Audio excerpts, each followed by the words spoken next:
एक महत्त्वाची बातमी, कल्याण डोंबिवलीमध्ये युतीची बोलणी सुरू असताना भाजपात आक्रमक सूर पाहायला मिळालाय। रवींद्र चव्हाणांसमोर जगन्नाथ पाटलांनी शिंदेंच्या शिवसेनेवर घणाघात केलाय।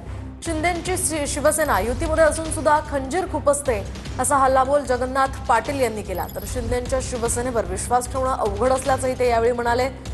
केडीएमसीमध्ये 122 जागांवर भाजपचे उमेदवार उभे करा अशी मागणी जगन्नाथ पाटील यांनी केली आहे। मध्ये काम करायचं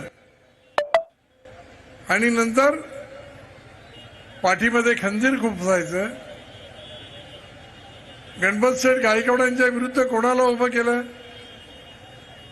धनंजय बोडारे, महेश गायकवाडला उभं केलं। कुठून आली हो 54,000 मतं त्यांना? कुठेतरी आम्ही चुकलो असू, नाही असं नाही, पण आम्ही पाठीत खंजीर नाही खुपसलं। या सगळ्याच्या सगळ्या पॅनलमध्ये आपण उमेदवार उभे केले पाहिजेत। ही ताकद तुमची उभी राहिली तर कोणाच्या बापाची हिंमत नाही आपला पराभव करण्याची।